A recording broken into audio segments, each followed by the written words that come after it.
Hi, I'm Rob Duvall, a partner at Stinson Law Firm. My colleagues and I help clients navigate the legal and regulatory complexities that are unique to redeveloping brownfields. We work closely with our clients, their consultants, and agency staff to develop site-specific strategies for purchasing, funding, cleaning up, and ultimately reusing contaminated properties. We're proud sponsors of the ReScape Awards because of the enormous contribution that brownfield projects make to the health and vitality of our communities.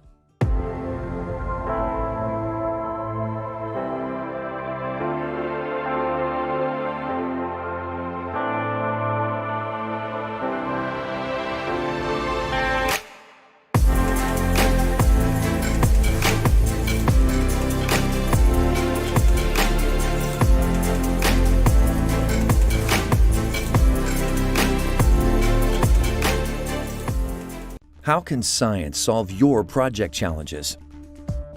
That's a question we ask ourselves each and every day. We believe successful projects intersect where your needs meet our science. We're innovators and thought leaders, problem solvers and collaborators.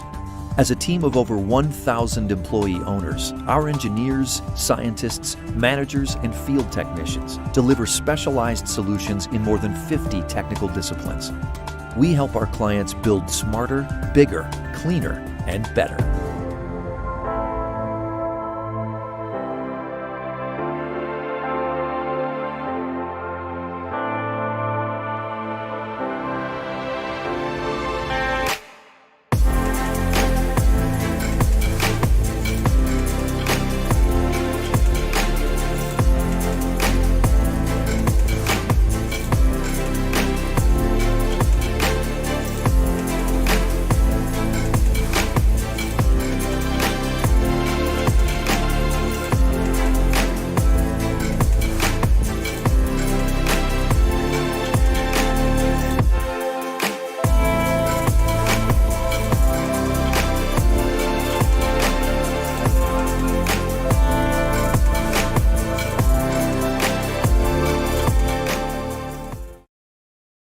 AET is proud to be a sponsor of the 2020 Minnesota Brownfields ReScape Awards.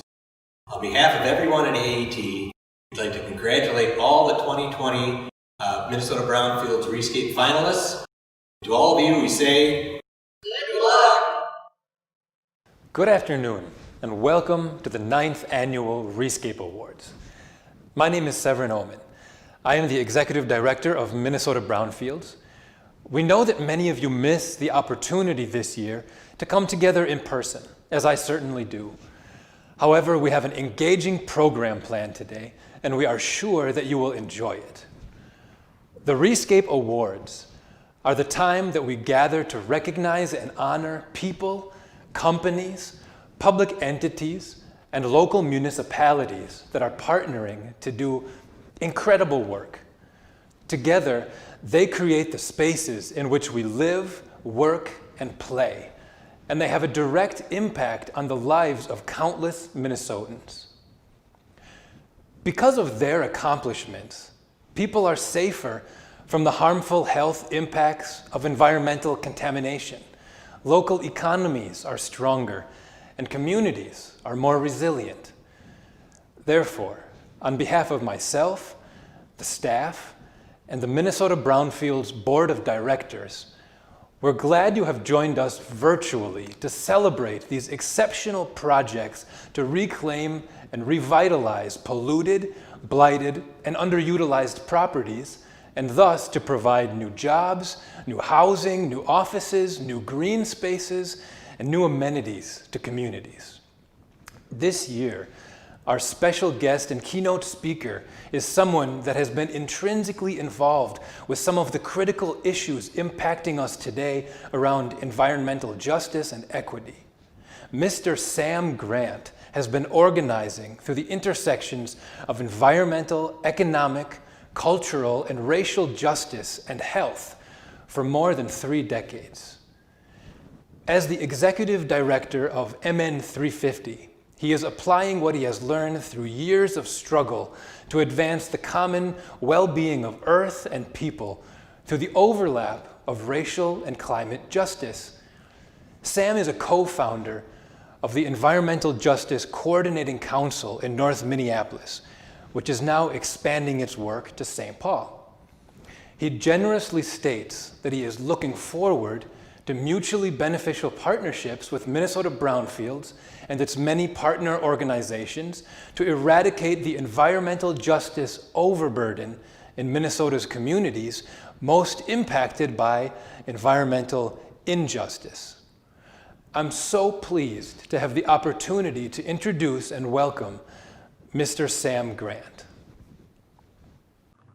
Good afternoon to my friends and colleagues in the engineering, policy, advocacy, environmental activism, and science space who are here at the ReScape 2020 conference. Thanks for all the work you each do. I appreciate it. My challenge to us is to begin to lead all of our work from an environmental justice lens. So I'm going to give you a few comments this afternoon about what it looks like to begin to do that.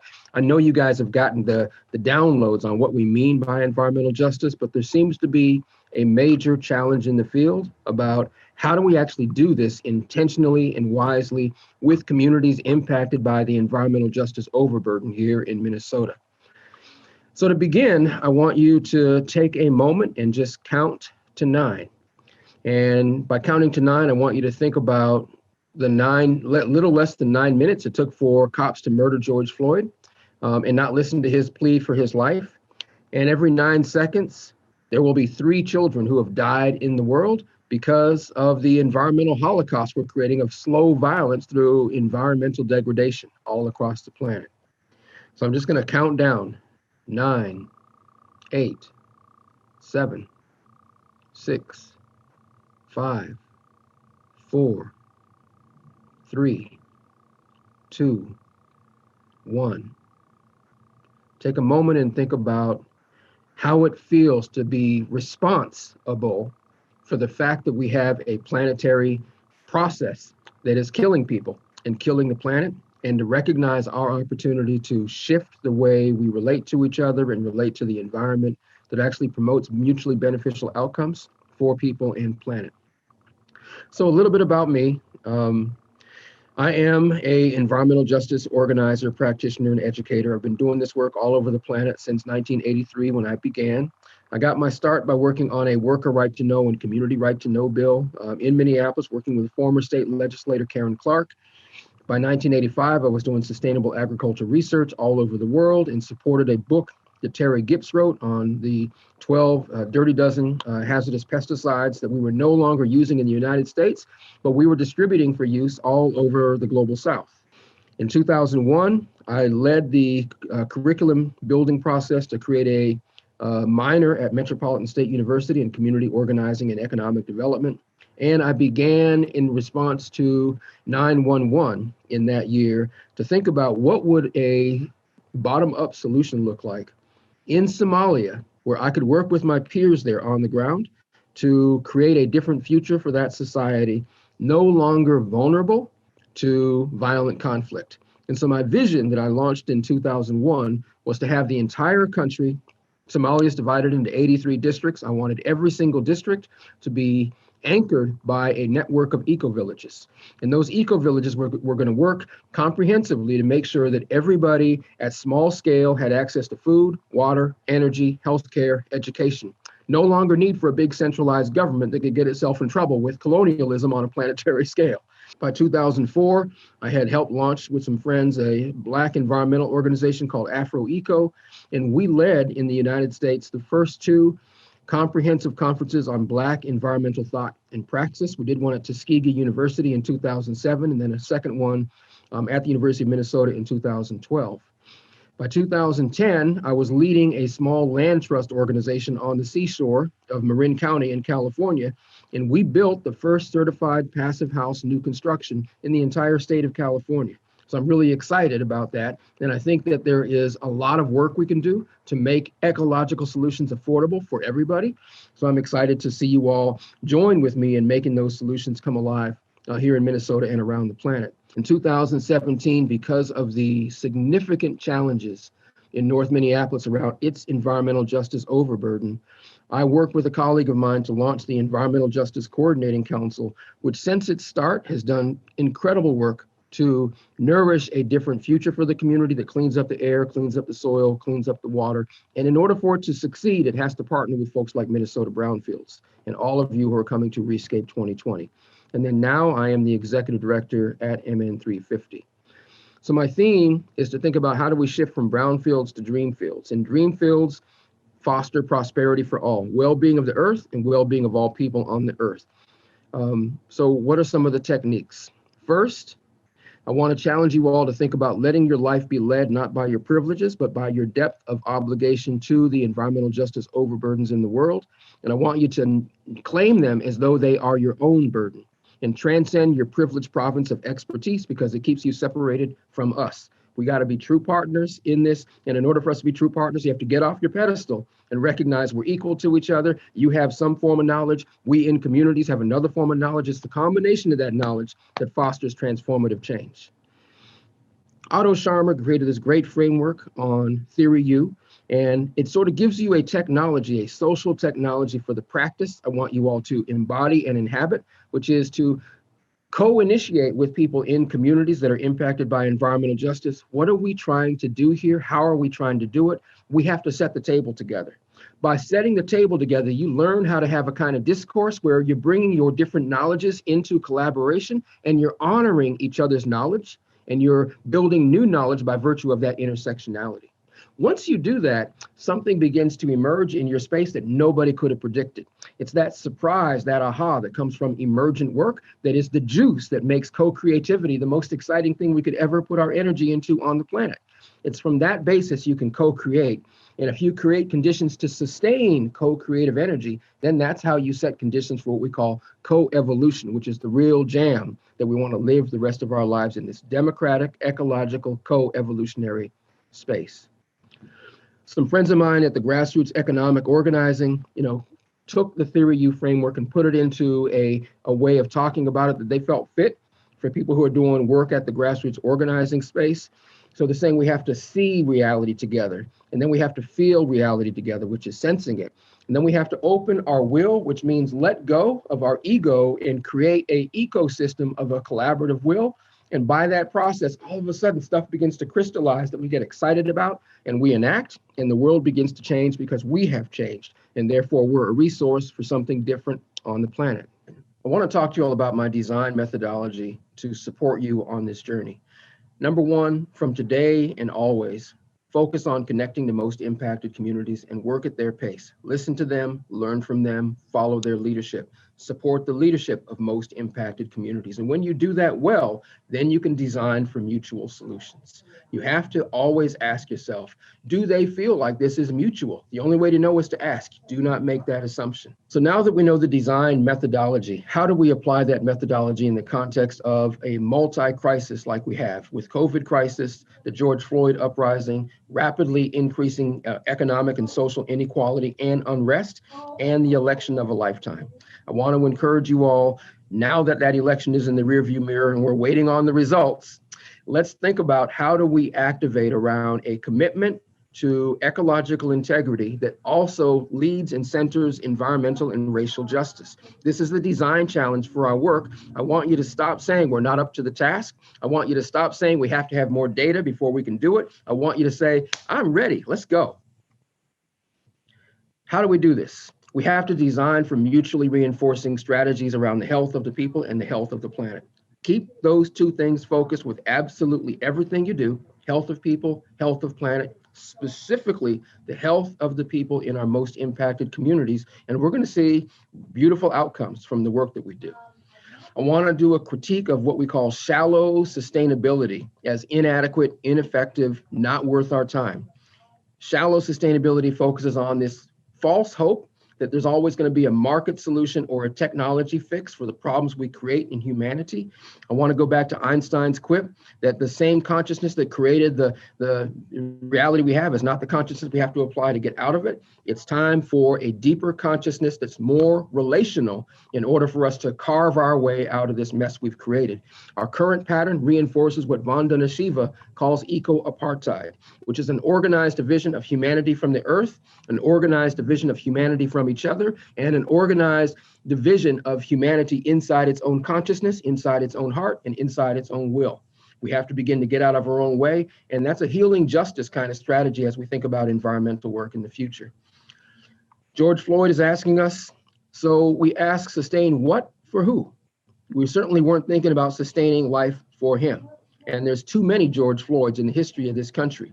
A whole lot of my career has been built around people in the mainstream community saying, oh, Sam, we got a problem. We just did something that we think was wrong, and now we want to talk to Black people. You never talk to us between the killings, but when the killing happens, that's when all of a sudden, Black men, you want to talk to us. So we got to set up a pattern where there's no more annihilations of lives like George Floyd's. A beautiful life, now an ancestor's life. What do? We have to shift the system that we're in, regenerate natural systems, design out all forms of pollution, keep products in material use, and do it in a way that is equitable, inclusive, and justice facilitating. That's the strategy that I want you all to sort of say, these are the things that we have to commit to if we want to practice environmental justice. And finally, how do we do this? A good friend of mine at the Human Systems Dynamics Institute created this fabulous framework of containers, differences, and exchanges.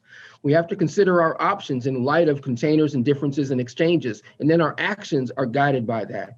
So in Minnesota brownfields and in this broader network of environmental practitioners, how do you ensure that your brownfields and redesign efforts incorporate people from EJ communities from the start, not as stakeholders, but as directors of your process? How do you honor the differences they bring to you, not as something that you have to then push back on and set up tables without their participation, but actually treat it as a fabulous learning challenge so you can transform yourself and therefore transform the patterns you can co-create? And then finally, let what matters to EJ communities be your measure. You measure your success as a practitioner by EJ folks giving you a pat on the back, giving you a hug, saying a simple thank you, having a tear come from the eye, and saying, now I feel like we have one society, one world, no longer what the Kerner Commission talked about in 1967. We're rapidly moving towards two societies, separate and unequal, one Black and one white. That's not an ecologically sound world. It's time to create the ecologically sound world, which must be an environmentally just world. Thank you for your time and many blessings in your work.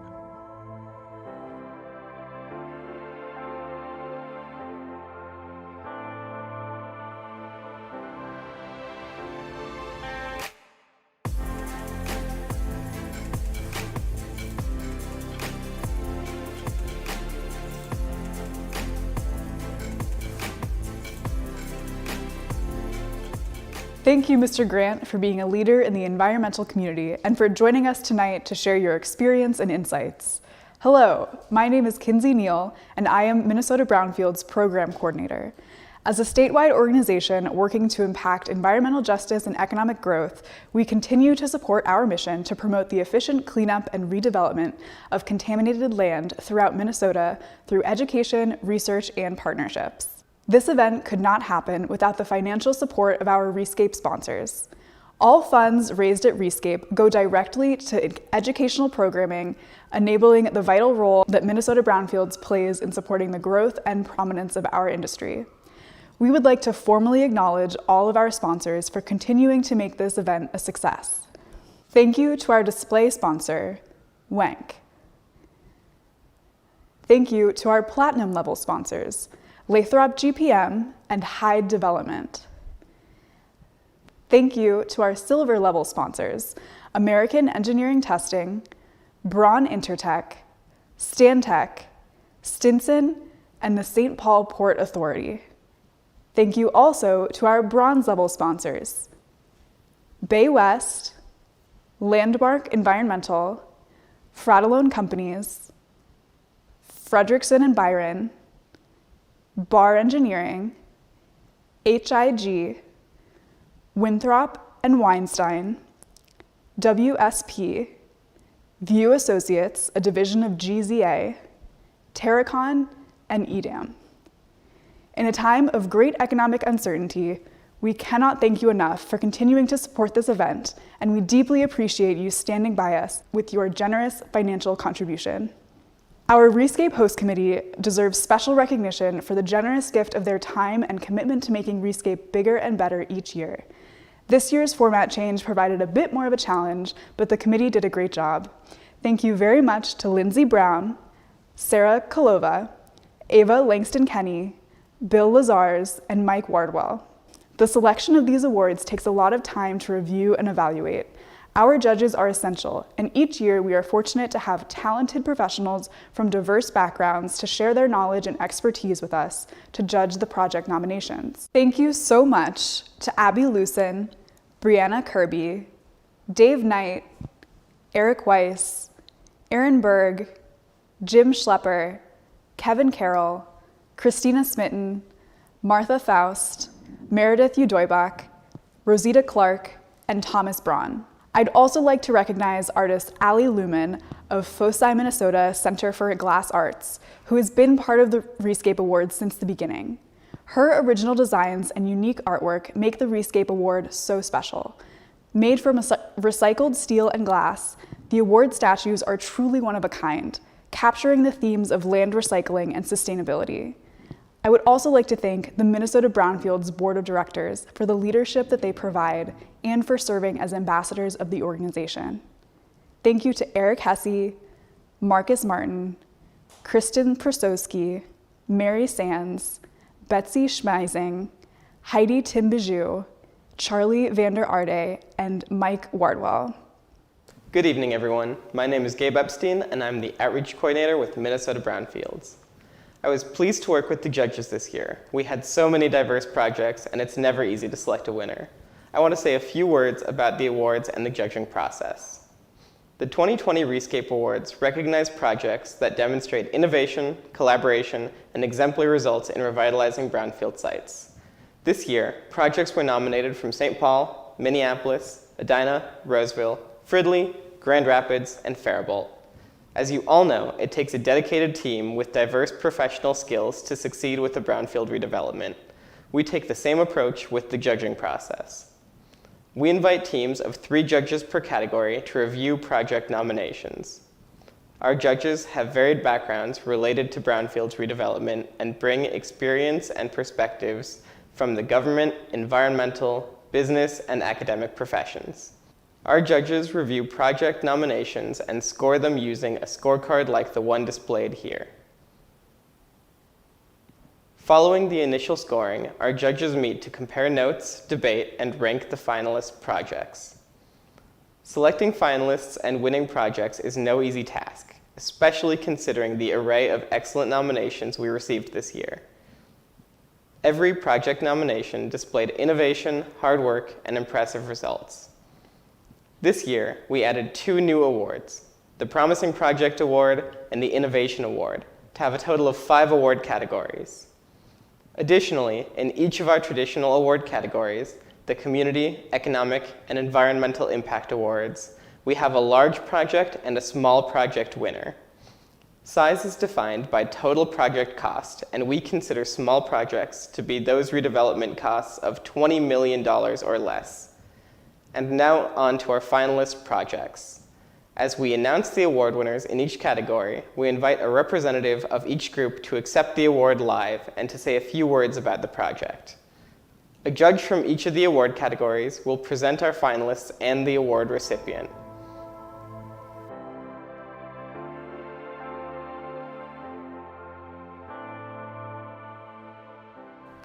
Hello, my name is Kevin Carroll. I work for the City of Minneapolis in the Office of Community Planning and Economic Development. It is my pleasure to announce the 2020 finalists for the Community Impact Small Project category. The Community Impact Award is for projects achieving notable community benefits, placing a high value on community outreach, incorporating equitable approaches, improving quality of life issues, and/or using other social innovations or public policy initiatives. Let's see the first finalist. Great River Landing is a supportive housing development that serves individuals with histories of incarceration and homelessness. The project reduces system-wide costs by using innovative rental subsidies. Many aim to emulate this project's nationally recognized service delivery, with Minneapolis Mayor Jacob Fry also acknowledging it as a model that should be replicated. Poor soils associated with the historic creek bed had to be excavated, and a stormwater management system was designed to take advantage of the naturally impermeable clay creek bed. An underground parking garage with an air exchange system, as well as a vapor barrier, was installed at the project. For the structure itself, innovative and resident-centric design elements came about through collaboration with many local organizations and by working directly with formerly incarcerated individuals. And now let's see the sources of funding.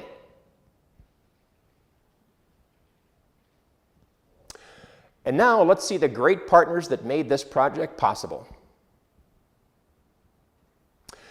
Our next finalist project is Mino Ashki Einde Young. Mino Ashki Einde Young is a 42-unit supportive housing development for homeless Native American youth. The project is across the street from public transit and dedicated bikeways, along with resources for youth that offer employment and educational opportunities for all.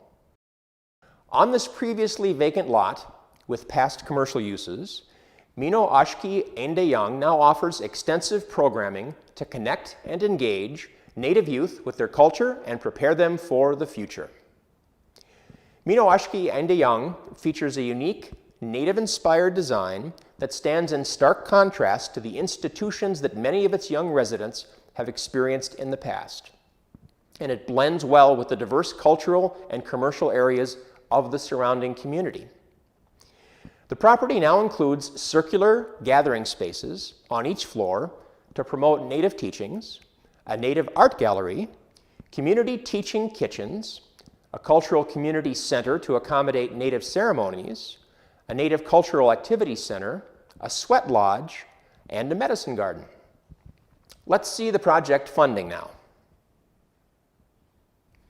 And now let's see the project partners.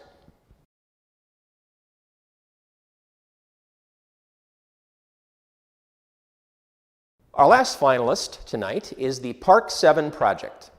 The Park 7 project consists of 61 efficiency units for low-income individuals in a 4-story building in the heart of the downtown east neighborhood of Minneapolis. This is a portion of downtown that has long been considered out of reach for any type of affordable housing concept. Park 7 replaced an outdated 1-story building with a high-density development and created a more livable and safer built environment in this neighborhood. To overcome challenges of the cost of a site in downtown Minneapolis, the development timeline of 5 years required patient funders and stakeholders. The project also received the first allocation of federal affordable housing trust funds to Minnesota. Currently, of the 61 units, 21 will serve individuals with a chemical dependency or serious mental illness, 10 will serve homeless persons with disabilities, and homeless youth will be served in 10 other units. None of this would have been possible at this location before the cleanup and redevelopment. Let's see the funding partners for this project. And now let's see the partners that made this important project possible. And now it's time to announce the recipient of this year's Community Impact Award in the Small Project category. Interestingly, we had 3 housing projects designed to help low-income people this year. 2 supportive projects and 1 affordable project. This shows the important role that brownfield redevelopment plays in supporting the most vulnerable in our society. Each of the finalist projects will have a dramatic impact on their communities and the people they serve, so selecting the winner was not easy. However, due to its nationally recognized service model and the potential to inspire similar projects statewide, as well as the benefits it is sure to bring to its residents, the 2020 Community Impact Award goes to Great River Landing. Congratulations to that project. After a video of the project, we invite a representative of the winning team to say a few words about the project. Thank you. At one time, a stream was buried at this site. Subsequent past uses have included a railroad, an auto body shop, and a vehicle junkyard. Contamination included buried debris, impacts from the rail line, and lead in surface soils. Due to an underground culvert, only half an acre of the lot was developable. Extensive shoring around excavated soils became part of the retaining wall system, and the stormwater management system took advantage of the creek bed. An underground parking garage was constructed. Great River Landing now uses its nationally recognized service delivery model at the site to address the challenges faced by individuals leaving incarceration. In addition to offering affordable housing, health, and employment benefits, the build design incorporates a suite for residents to spend time with their children.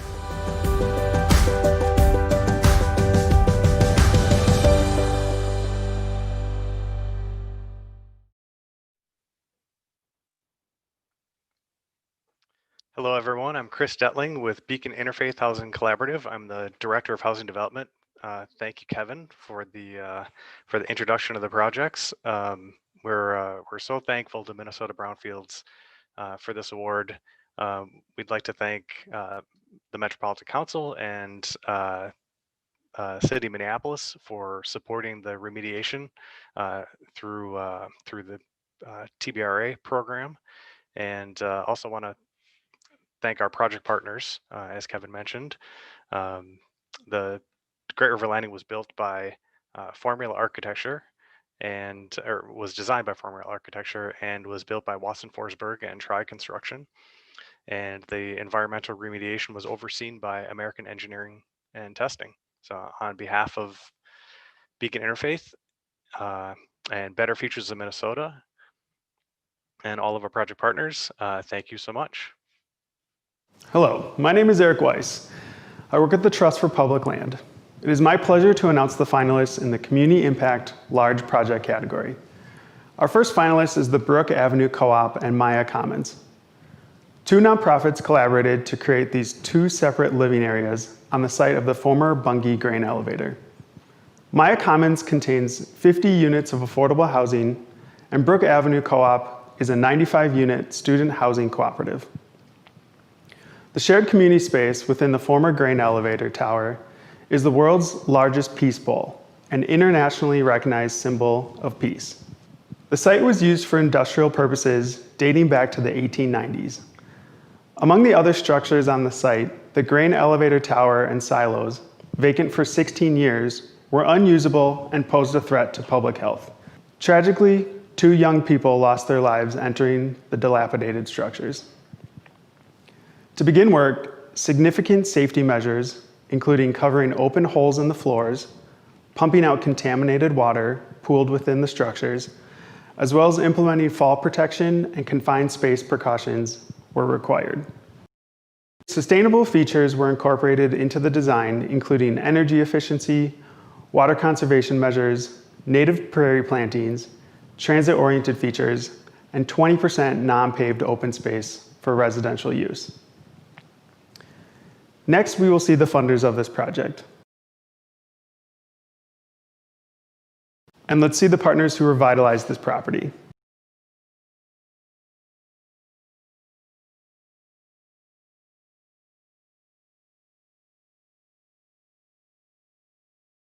Our next finalist project is the Colder Products Company Corporate Headquarters. The Colder Products Company Corporate Headquarters is a 132,000 square foot office, laboratory, production, and warehousing space for the CPC's innovative manufacturing. The site includes approximately 450 surface parking stalls, loading areas, stormwater, surface filtration basins, extensive landscaping, an employee patio, and 3 semi-public amenity spaces with seating, with the potential to accommodate expansion square footage in excess of 20,000 square feet. The site, visible from several major roadways, contained a blighted structure and dozens of derelict trailers presenting security and public health concerns. The redevelopment has created a state-of-the-art facility, retaining and creating hundreds of jobs in the area. Stormwater management and treatment implemented by the project protects the Rice Creek watershed, including nearby Langton Lake. Now, employees and others have expanded access to the lake thanks to trail connections on the site. Now let's see the funders of this project. And let's see the partners who implemented this impressive project. Our last finalist is the Hook and Ladder Apartments. The Hook and Ladder Apartments, located in the heart of the Northeast Minneapolis Arts District, is comprised of 118 affordable apartment homes. By working with community members and design experts, this project incorporated innovative placemaking and sustainable design elements that honor the history of the neighborhood while providing a modern, accessible space. This development features the first multifamily homes built to stringent passive house certification standards. In order to take advantage of passive energy to reduce the carbon footprint of the building, non-traditional construction techniques were necessary. Since plumbers and electricians drill holes through studs, something antithetical to passive house standards and the request for airtight structure, the team developed a two-part exterior wall, as well as other mechanical and design approaches. And the funders for this project? And let's see the partners responsible for the project. And now let's see the winner of the 2020 Community Impact Award in the Large Project category.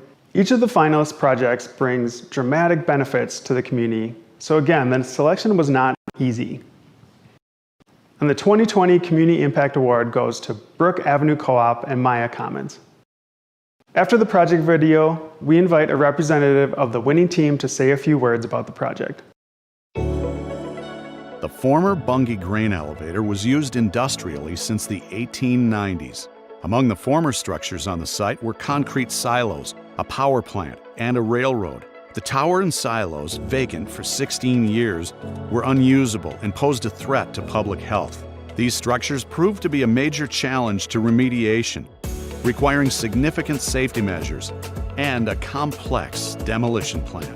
Contaminated soil was removed, and lead and asbestos abatement occurred in remaining structures to clean the site to residential standards. Now, Brook Avenue Co-op and Maya Commons is a testament to collaboration with strong community support.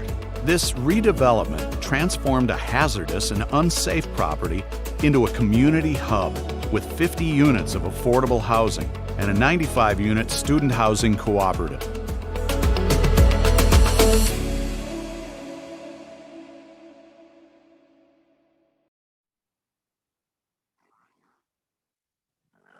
My name is Mary Novak. I'm the Executive Director of Urban Community Housing, and I'm excited to represent my organization on the project for this award.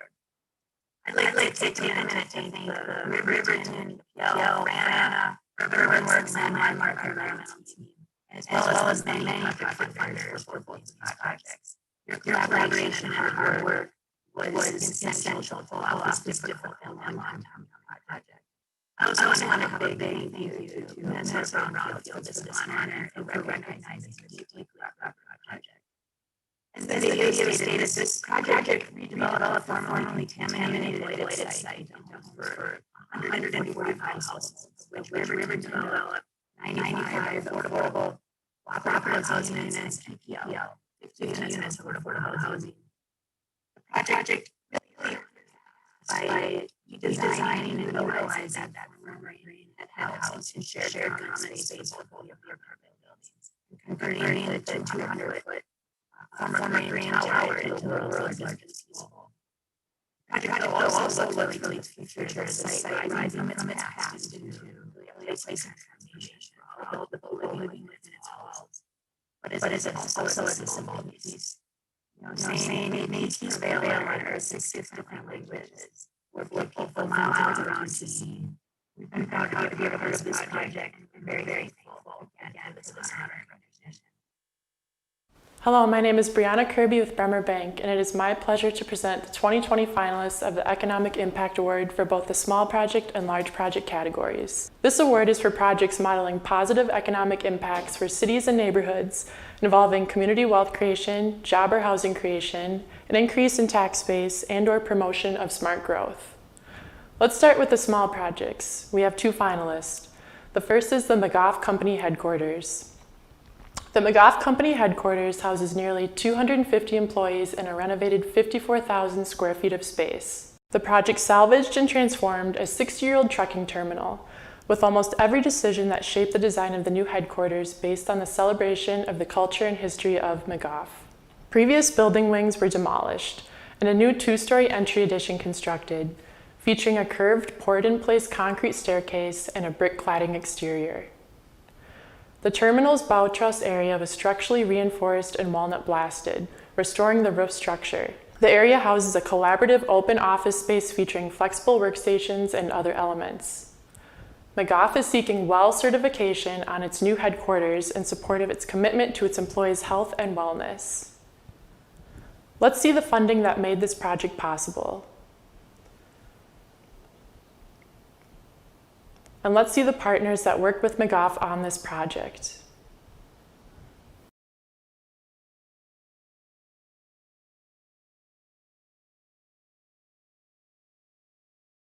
The other finalist in this category is Vinoaski Ain Da Young, which we just heard about as a Community Impact Award finalist. So I will go ahead and announce the winner. The winner in the Economic Impact Small Project category relocated many jobs to this site in St. Paul, while undertaking a state-of-the-art reconstruction project. The 2020 Economic Impact Award Small Project category goes to McGough Company Headquarters. After the project video, we invite a representative of the winning team to say a few words about the project. Prior to redevelopment, the property was a blighted trucking terminal with a long history of code violations. A sub-slab depressurization system was installed and contaminated soil removed. McGough was able to reinforce and salvage the existing terminal building, and the project reused materials for many of the building components, including old concrete forms as meeting tables, old marble as a patio floor, and old steel beams repurposed as a fence. McGough's new headquarters houses 250 employees, with the building reflecting McGough's legacy in construction. The exterior walls are built of hand-laid brick, and a cast-in-place elliptical stair acts as a sculptural centerpiece. McGough is seeking WELL certification, the first building standard to integrate human health and wellness objectives into the design, construction, and operation of buildings.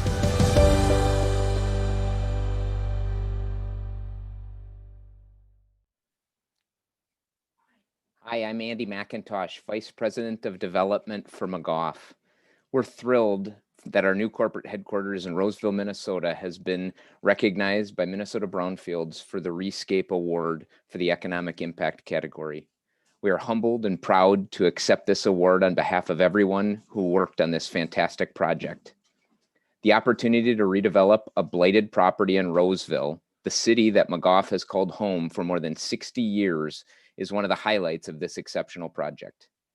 We would like to thank the City of Roseville and the Roseville Economic Development Authority, HGA Architects and Engineers, Shattuck Mechanical, Gephardt Electric, Twin Cities Glass, AET, Frederickson and Byron, View and Associates, and Bremer Bank for their innovation, expertise, and leadership throughout the project.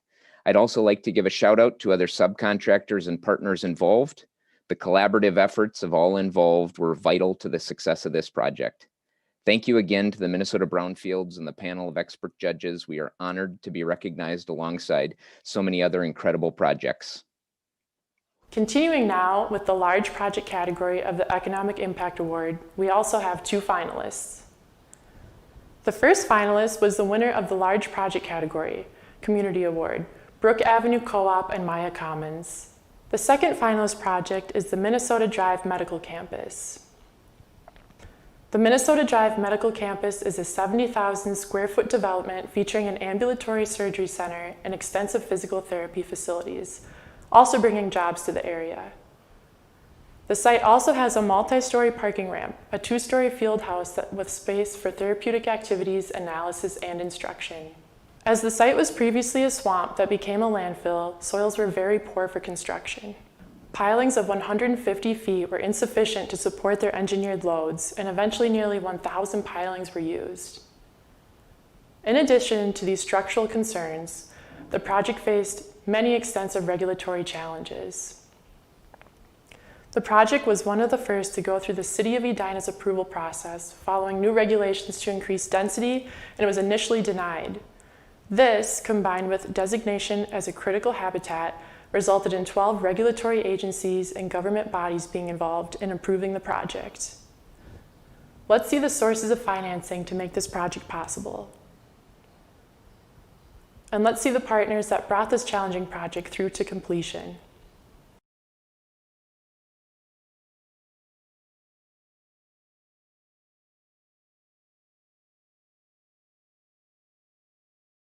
The winner in the Economic Impact Award Large Project category overcame many regulatory and engineering challenges to deliver a facility that improves the safety and health of people in the area, as well as creating jobs. The 2020 Economic Impact Award Large Project category goes to Minnesota Drive Medical Campus. Following the video, we will hear from a representative of the winning team. The site was a swamp, identified by the DNR as a critical habitat for blanding turtles. It became a landfill before being covered by a parking lot. This led to a complex range of contaminants. Due to the wetland environment, soils were very poor for construction. Bedrock at the site is 200 feet down. Kinetic testing of the pilings was required to determine an appropriate depth for the almost 1,000 pilings across the site. The Minnesota Drive Medical Campus brings increased access to surgery, physical therapy, clinical practice, and sports rehab, in addition to bringing 75 skilled medical jobs and 40 additional jobs to the area. Stormwater management features allow the site to play an important environmental role in a sensitive habitat.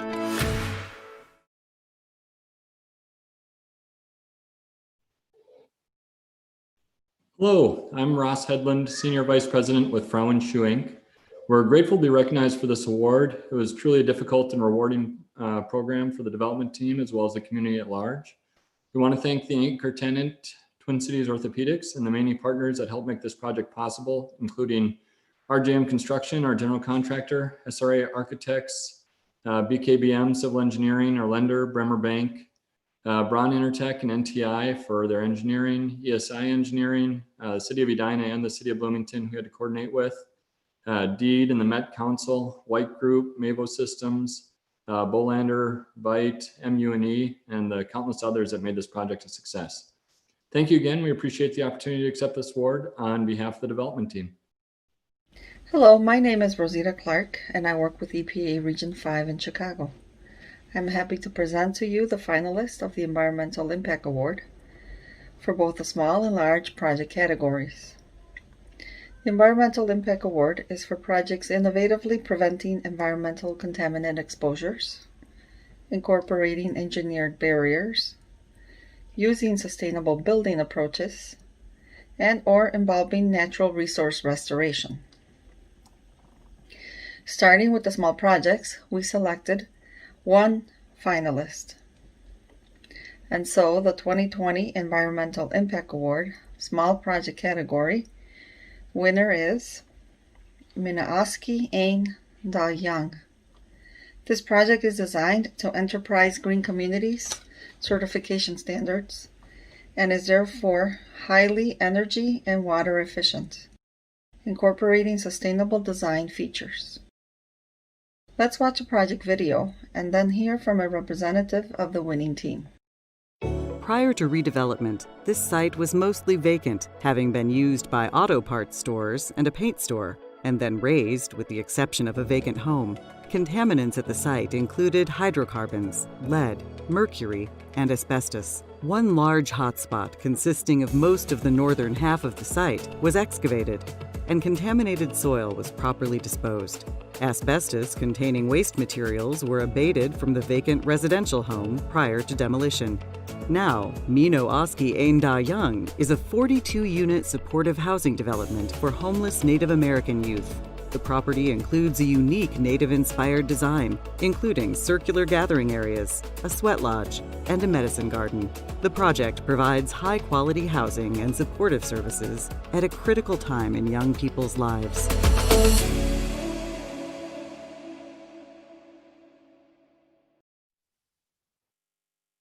Hi, everybody. Thank you all so much for this award and recognition.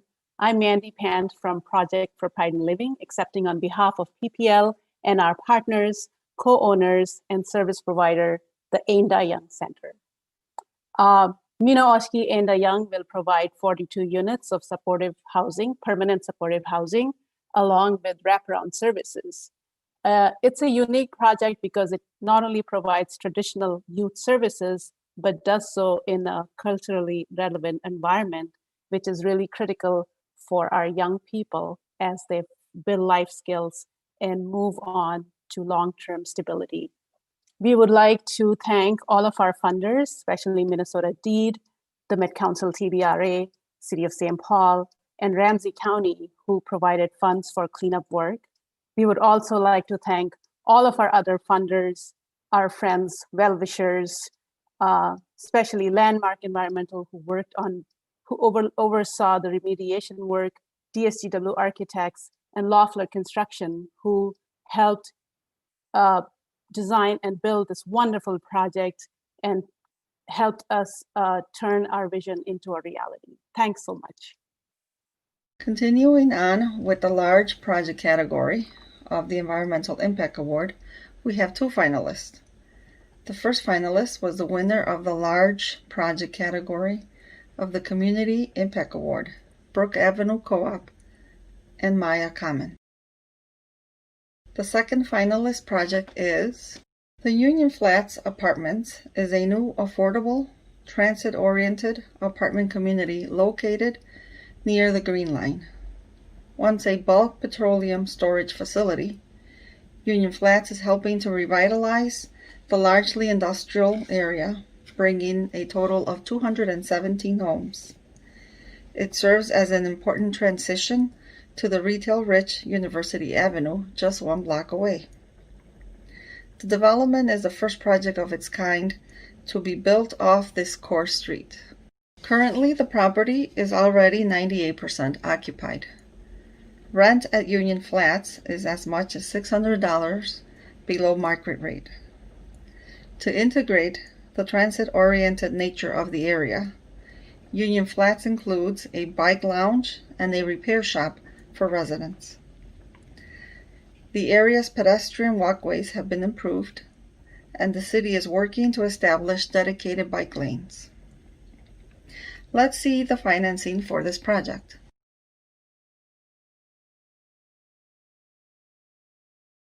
And now, let's see the partners that made this project possible.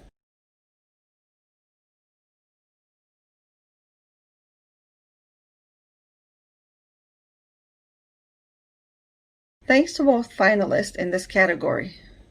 Based on this project overcoming unexpected contamination and cleaning up a wide variety of contaminants, the 2020 Environmental Impact Award, Large Project category, goes to Union Flats Apartments. After the project video, we will hear from a representative of the winning team. Before redevelopment, the site had a 100-year history of industrial use. It was once home to the Northwestern Blogus Company, which manufactured compressed oil gas and purified phenols. During initial demolition, an unexpected 10,000-gallon tank was discovered, buried at the site, which was found to contain thousands of gallons of phenolic-impacted sludge and debris. A mercury-contaminated soil hotspot was also remediated. A sub-slab vapor mitigation system was installed. The former industrial site is now a 4-story apartment building over a 1-story underground parking garage. Union Flats Apartments brings 217 units of affordable, transit-oriented housing to the area, where census data shows that over half of the population lives near or below the poverty line.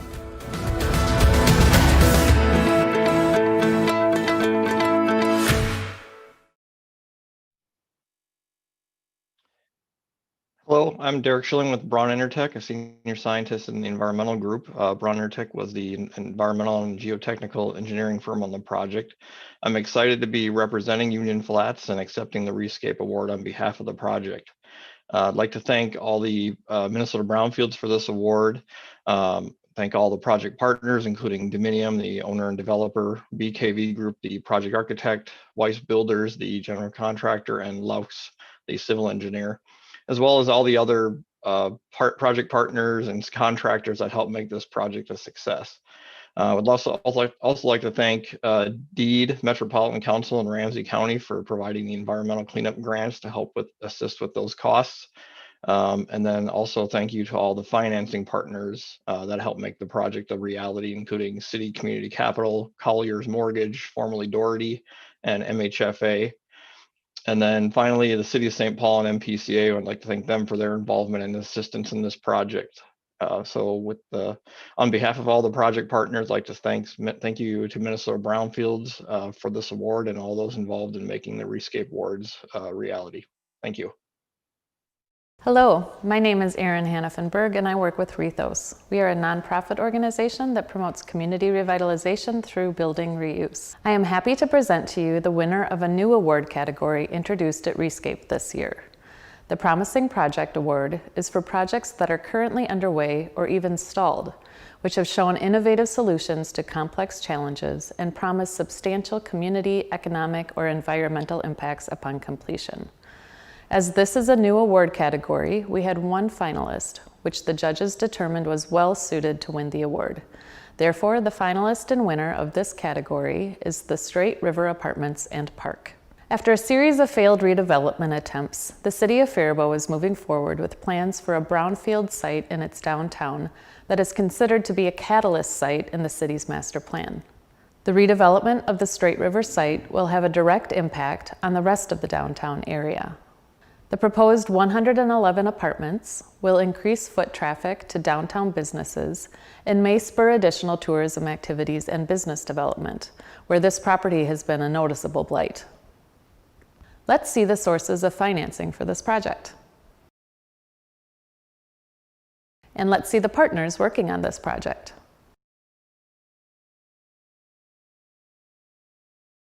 We look forward to seeing this promising project finished and congratulate Straight River Apartments and Straight River City Park on being the first ever winners of this new ReScape Award.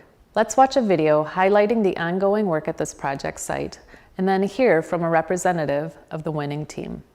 The site had a varied industrial history, including use as a railroad yard, bulk petroleum storage site, and a city dump. These past uses left contaminated soils, while the site will be cleaned to residential standards. Existing waste mass and shallow perched groundwater pose challenges to construction.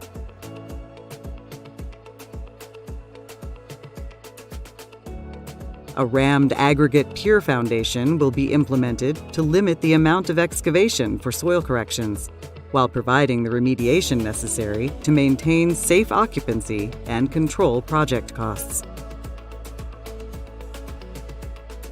The site will soon be home to a 111-unit market rate apartment complex and neighboring park.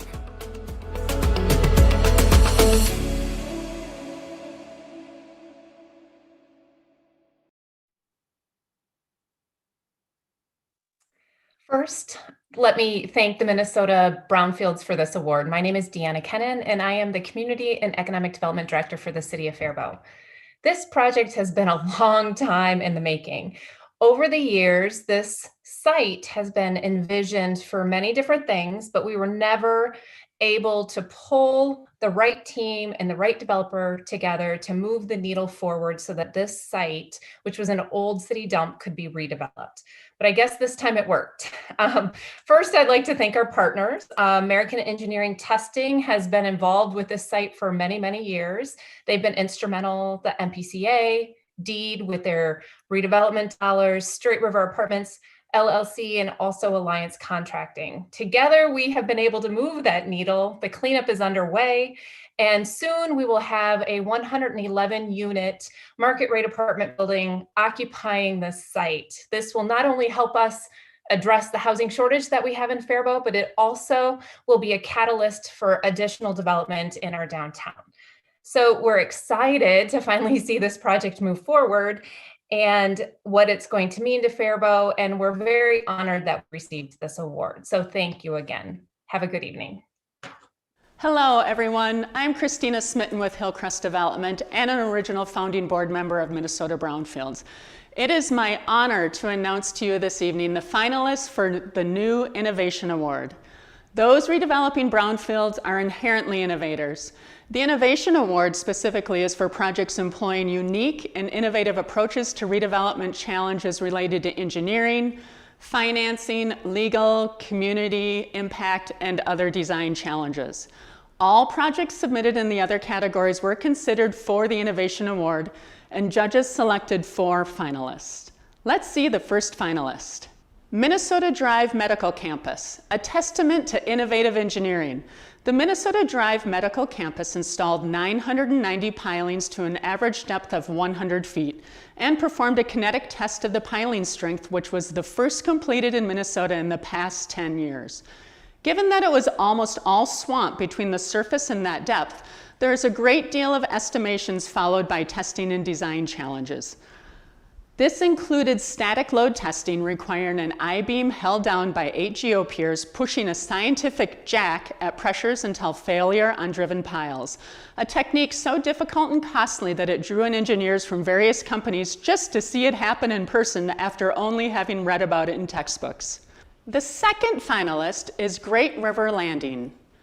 At Great River Landing, the service delivery model is designed as a public health intervention that addresses the root causes of chronic poverty, homelessness, racial disparities in health outcomes, and high rates of trauma and illnesses that often lead to incarceration, is the most innovative aspects of this project.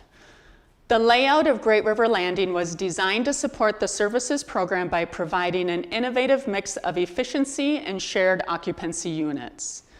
Also, as it was noted earlier, that because a significant proportion of the residents of Great River Landing will have children, options for bringing families together have been incorporated into the design and allowing them private spaces. Our third finalist is Hook and Ladder Apartments.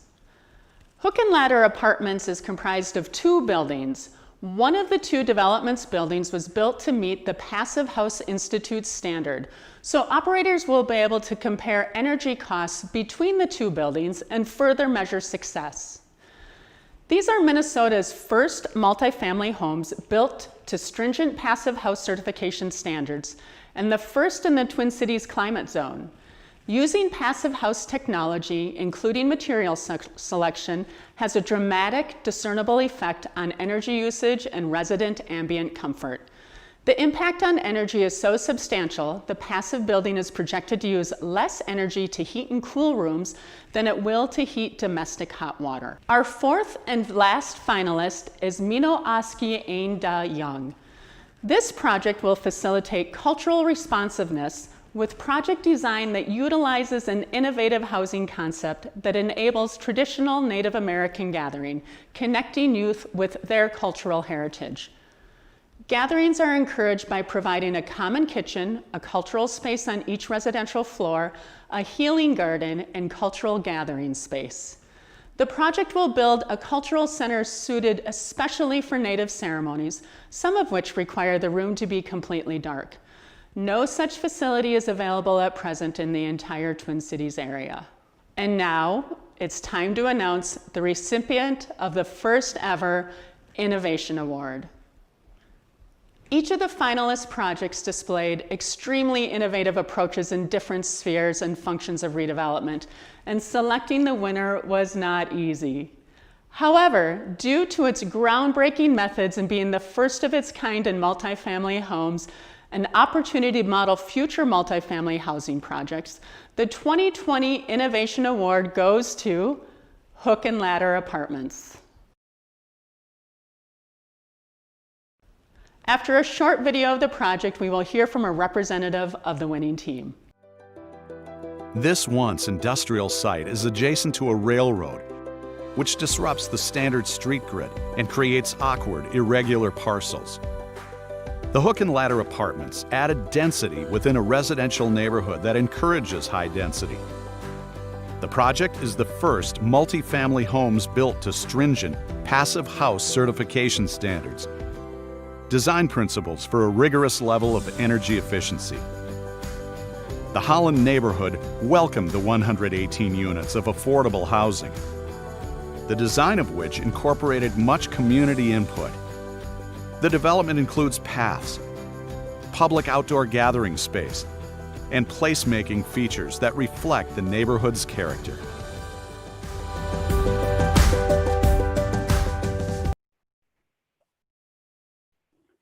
Good evening, everyone. My name is Kinsey Neal from Minnesota Brownfields. A representative from the Hook and Ladder project was not able to join us tonight, but congratulations to everyone who worked on this project.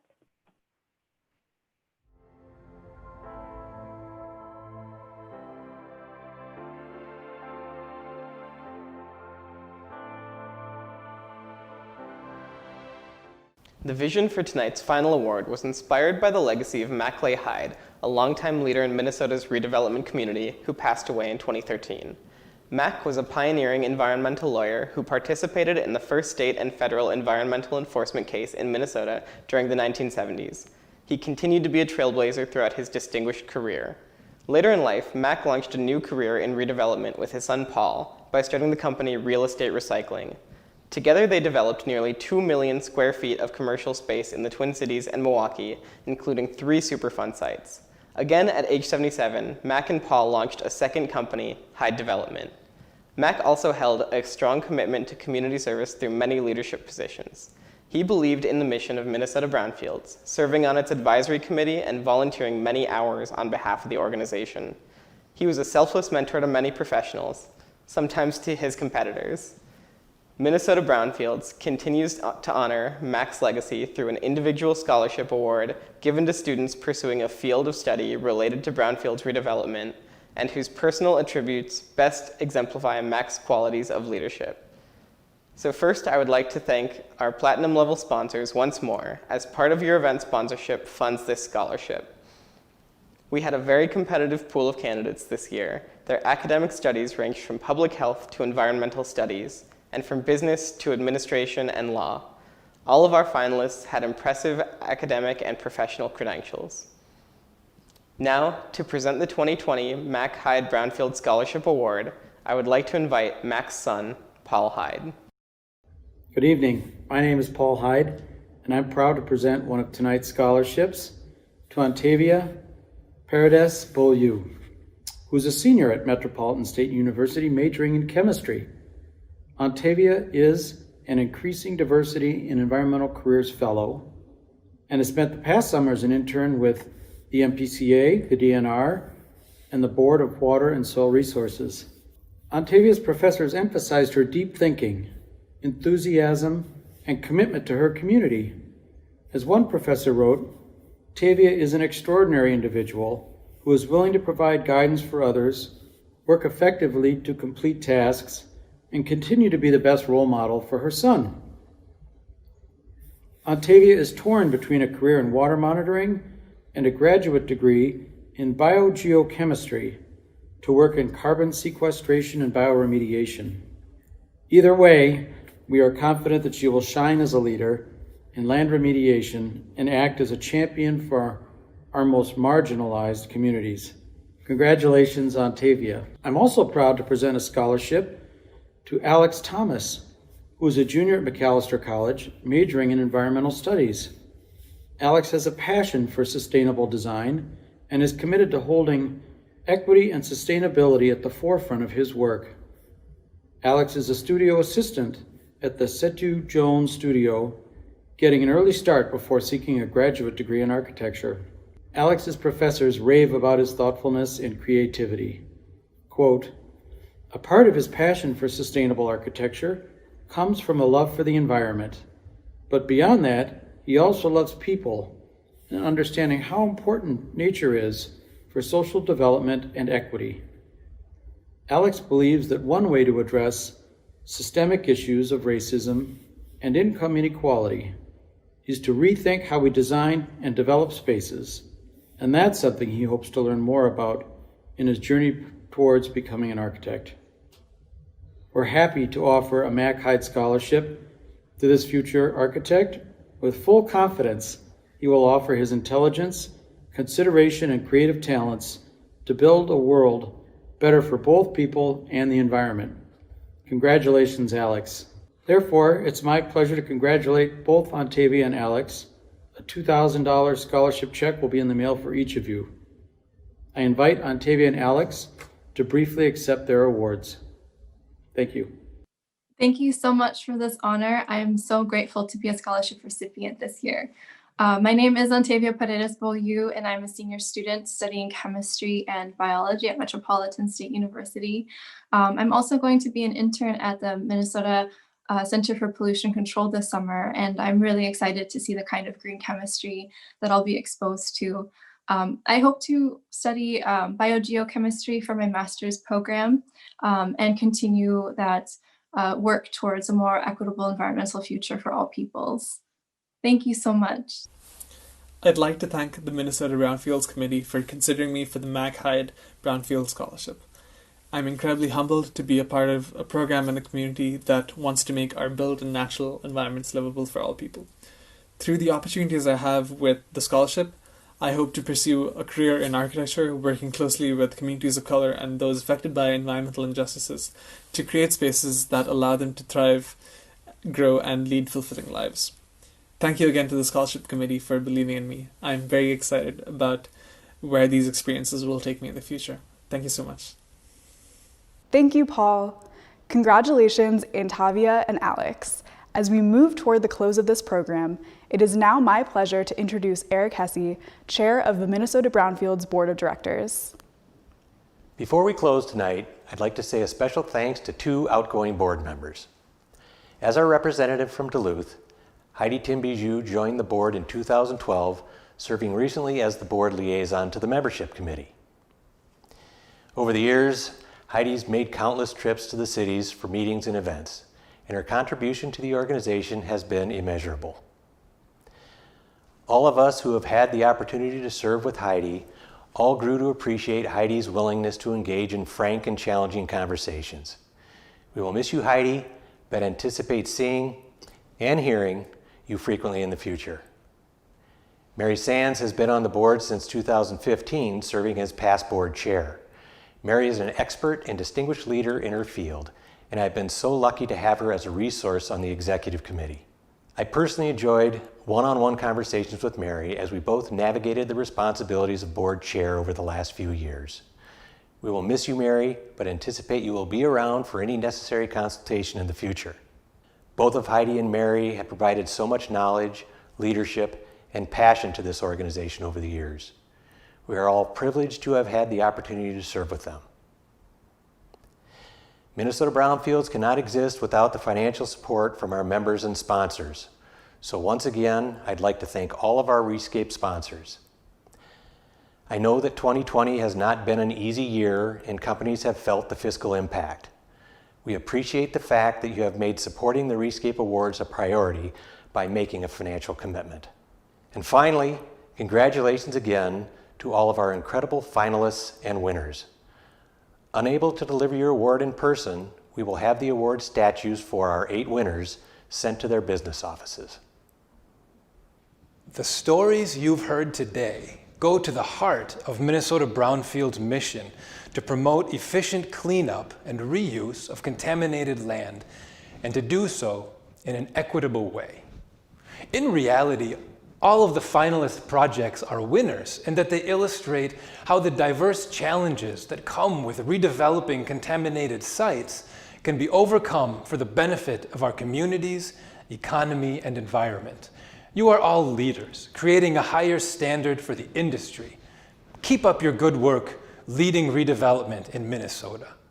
As ReScape 2020 comes to a close, it has been a special program, and we're so thankful that all of you made time to attend virtually. We hope to see you in person next year for the 10th annual ReScape Awards. Please mark your calendars for the first Thursday in November, November 4th, 2021. Please enjoy the rest of your evening and have a wonderful holiday season.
The site's previous use was residential. However, the cost of land was prohibitive for affordable housing, and the development team assembled parcels to design an infill building that could be constructed within the parameters of affordable housing funding restrictions and caps. Environmental investigations identified fill materials which were impacted by hydrocarbons and various metals, present across the entire site. A modern, accessible structure replaced a less dense, outdated residential building, constructed with hazardous materials. The Park 7 development is situated near transit and services, and all 61 efficiency units provide permanent supportive housing for long-term homeless individuals in the heart of the downtown East neighborhood of Minneapolis.